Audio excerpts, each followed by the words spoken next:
She locks her front door, checks the time, she's running a little late. Security cameras catch her walking toward the bus stop. She never arrives at work, and there is no footage of what happened in between. Every day, millions of people leave for work on routes they've taken 100 times before. The same streets, the same trains, the same parking lots and office lobbies. Most of them make it home without ever thinking twice about the journey. But in a small number of cases, the commute itself becomes the last confirmed chapter of a person's life. They step out into the ordinary world and never arrive at their destination. In this episode of Dark File Archive, we're opening a set of files about people who vanished in transit. Real cases where someone left for work, spoke to colleagues, checked messages, tapped their fare card, and then disappeared somewhere between point A and point B. We'll walk through each timeline as carefully as we can, separating confirmed facts from the theories that grew around them. No sensationalism, no graphic detail. Just the unsettling question that all of these cases share. How can a person vanish on a route they've taken hundreds of times before? Our first case starts on a rainy weekday morning in a quiet residential neighborhood. A woman in her 20s leaves her small apartment, dressed in a standard office outfit, carrying a tote bag and an umbrella. She works at a call center in the city, and her commute is simple. A short walk to the bus stop, a direct bus ride, then a 5-minute walk from the terminal to her building. Security cameras near her building's entrance capture her locking the door. She walks down the street at a normal pace, scrolling briefly on her phone. There is no sign she's being followed, no sign of distress. At the bus stop, witnesses later report seeing her standing under the shelter, checking the time. One person remembers that she looked impatient, glancing down the road for the bus. The bus arrives. Other commuters tap their cards and board. The driver later insists he did not remember anything unusual. But on the bus company's internal footage, there's a problem. She never appears on camera inside the vehicle. The footage shows people lining up, stepping into the frame, moving down the aisle. The angles aren't perfect and there are blind spots, but investigators watch it over and over. If she boarded, she should appear at least once. She never does. Phone records show that her device stops transmitting data just a few minutes after the bus arrives at the stop. There's no confirmed activity after that moment. No calls, no messages, no attempts to unlock the screen.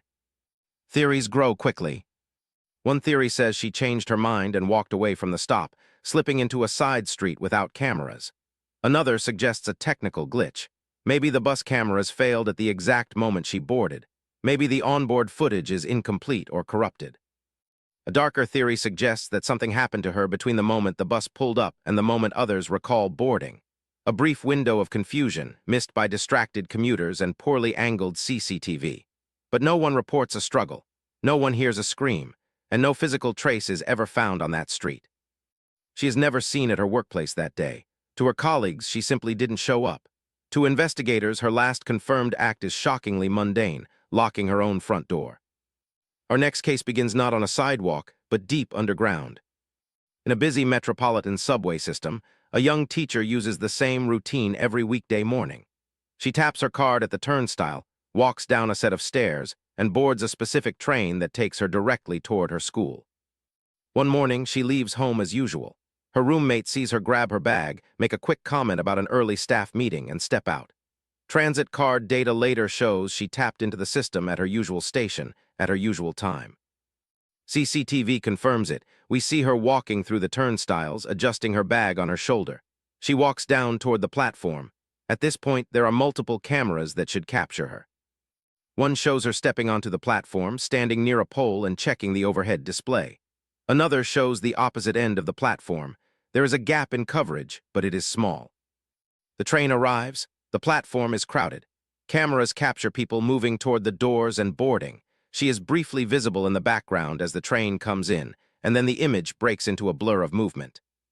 When the doors close and the train pulls away, she is not visible on the platform anymore. That's where the confirmed trail ends. There is no clear footage of her stepping onto the train. No footage of her remaining on the platform as it leaves. No evidence that she took a different exit back up to the street. Transit card records show no exit tap from the system that morning. It's as if she entered the network and simply never left it. Speculation focuses heavily on the small blind spots. Could she have boarded the train in a moment not covered by the cameras? Possibly. Could she have disembarked at the next station and slipped past an offline camera or a broken gate? It's not impossible. But her family insists that nothing in her life suggested a voluntary disappearance. She'd made plans. She'd texted students about assignments. She was part of a community that would have noticed if she simply decided to vanish. The subway system, designed to move enormous numbers of people with tracked entries and exits, somehow loses one person completely. Our third case moves from rails to roads. An office worker in his 30s finishes a long shift at a corporate building on the edge of a city. It's dark. The underground parking garage is quiet, lit by rows of fluorescent lights. Multiple cameras cover the area, including the entrance, the payment machine, and the lanes leading toward the exit ramp. He appears on camera walking out of the elevator and into the garage. His posture is relaxed. He walks toward his car, opens the trunk, places his laptop bag inside, and closes it again. Then he walks to the driver's door and unlocks it. At this point, there should be a clear sequence. Door opens, he gets in, and the car leaves. But the footage shows only part of that. We see him open the driver's door slightly, and then he steps back out of frame as if someone just called his name from off camera. The door remains ajar. The car's interior light stays on, but he does not reappear on that camera. Another camera, covering a wider angle of the garage, should have captured him walking away from the vehicle if he left. It doesn't. The exit camera, aimed at the ramp, never shows his car leaving. There is no record of the vehicle passing any external cameras on nearby streets. The next morning, coworkers notice his empty chair and missed meetings. Later, security checks the garage and finds his car still parked in the same spot. The trunk is locked. His laptop is inside. His phone, however, is not found in the vehicle nor in the garage. There is no evidence of a struggle, no visible sign of someone else approaching him in the footage. Yet something caused him to step away from his open car door and vanish from a sealed, monitored structure. Theories range from a sudden medical emergency to the possibility that he left the frame and stumbled into a blind spot, eventually exiting the building through an area with no cameras. But the sheer coverage of the garage, combined with the untouched car and missing phone, keeps the case firmly in the realm of unsettling mystery. Our fourth case returns above ground to a long, familiar highway. A long-distance commuter drives the same route every weekday, leaving home before sunrise to reach a job in a neighboring town. They are known for being punctual, rarely missing a day. The car is older but reliable. They keep their fuel topped up. It's not a dangerous route, just miles of road, rest stops, and the occasional gas station. One morning, they leave home at the usual time. A family member hears the front door close, then the sound of the car starting. Messages later show that they listened to the same morning news program they always did. About halfway along the route, traffic cameras capture their car traveling at normal speed. Nothing stands out. The weather is clear. The road is dry. There are other vehicles present. A couple of hours later, the employer calls the family. The worker never arrived. That's strange, but at first people assume traffic. A breakdown, some small delay. The car is eventually found on the shoulder of the highway, not far from a junction. The hazard lights are not on. The engine is off, but the keys are still in the ignition. The driver's seat is empty. A jacket remains on the passenger's seat. Their bag, containing work items, sits in the back. There are no clear signs of an accident. No skid marks. No broken glass nearby. No tire tracks leading into the grass. A search along the roadside, ditches, and nearby fields finds nothing.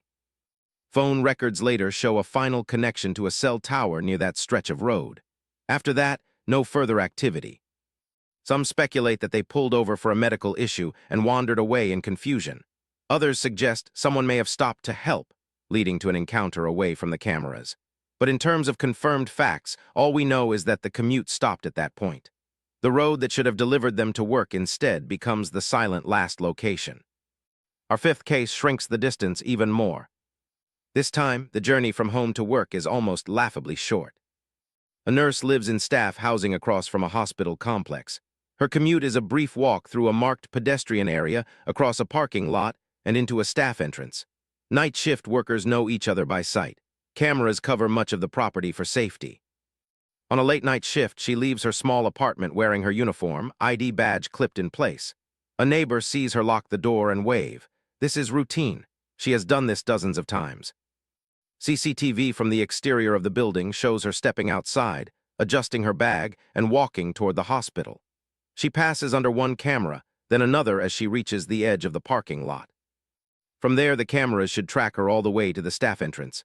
But in this case, there's a small blind stretch between two camera zones, a line of parked cars, a patch of shadow. She walks into that space. She never appears on the next camera. She doesn't badge into the staff entrance. She doesn't sign in for her shift. When she doesn't show up, colleagues assume she's running late. Messages go unanswered. Calls ring out without an answer. Searches focus heavily on that small section of the lot. Did she slip and fall somewhere unseen? Did someone intercept her behind the parked cars? There's no clear evidence either way. Her ID card is never used again. Her bank accounts remain untouched. Nothing inside her apartment suggests a planned disappearance. The distance from her front door to the hospital is so short that most people wouldn't even call it a commute. Yet somewhere in that gap, she vanishes. Our final case takes us off the roads entirely, onto a narrow path only locals use. A factory worker in a small town rides a bicycle to work each day. There's a normal route along the main street, but to save time, they take a back path. A narrow track that cuts between a row of houses, some trees, and a low wall, emerging near the factory gates. They have taken this shortcut for years.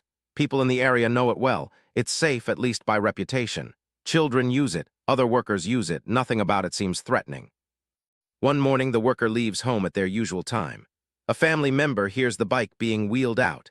Neighbors recall seeing them pedal past, backpacks slung over one shoulder. When they don't show up at the factory, supervisors assume a scheduling mistake.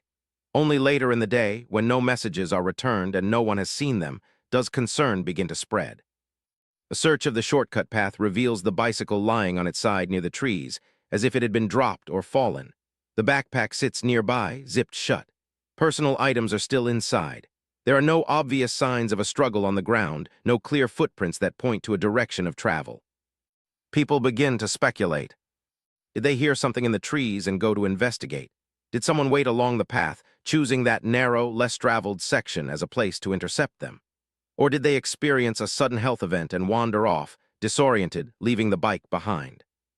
Search teams comb the nearby fields, yards, and waterways.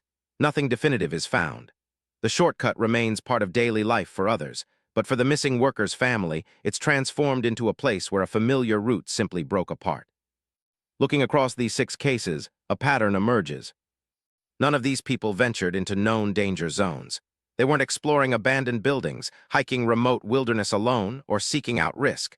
They were doing what billions of people do every day, going to work. Yet somewhere between the security of home and the routine of the workplace, their timelines fracture. A bus stop with missing footage.